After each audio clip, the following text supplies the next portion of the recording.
nay trời đẹp lắm đây, sao không cùng anh dạo quanh Sài Gòn.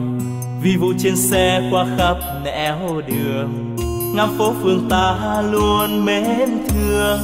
Sài Gòn của mình bao nhiêu quán xá, là có bấy nhiêu món ngon thật ngon, là có biết bao nhiêu lựa chọn, là nỗi đắn đo hôm nay ăn gì.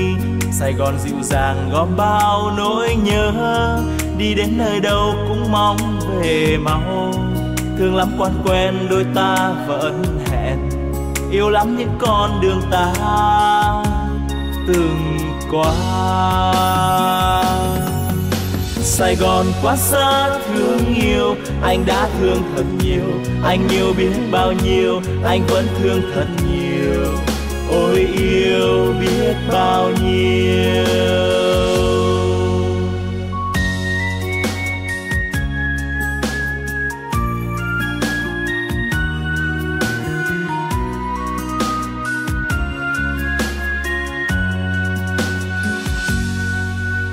Hôm nay trời nhiều nắng ấm, sao không cùng nhau dạo quanh Sài Gòn. Bon bon trên xe qua muôn nẻo đường, ngắm phố phường ta luôn mến thương. Sài Gòn nhộn nhịp bao nhiêu quán xá, thì có bấy nhiêu món ngon thật ngon, thì có biết bao nhiêu lựa chọn, cùng những đắn đo hôm nay ăn gì. Sài Gòn nồng nàn gom bao nỗi nhớ, đi khắp nơi đâu vẫn mong về mau. Thương lắm quan quen đôi ta hò hẹn, yêu lắm những con đường ta đã qua.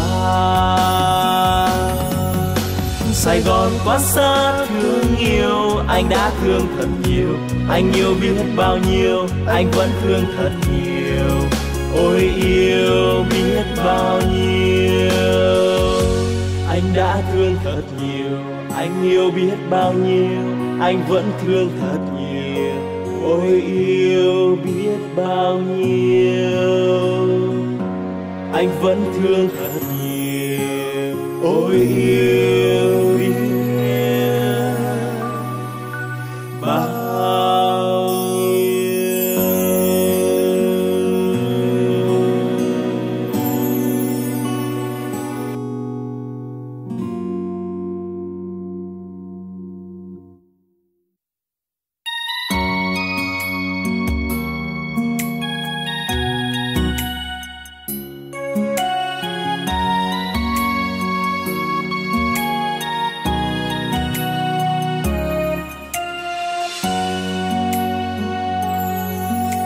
Hôm nay trời đẹp lắm đây, sao không cùng anh dạo quanh Sài Gòn.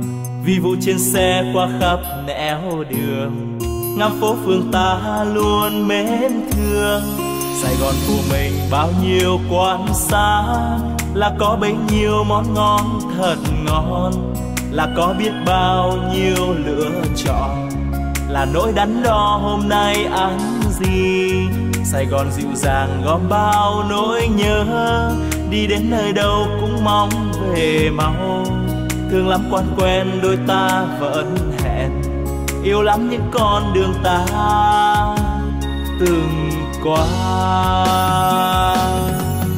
Sài Gòn quá xa thương yêu, anh đã thương thật nhiều, anh yêu biết bao nhiêu, anh vẫn thương thật nhiều. Ôi yêu biết bao nhiêu.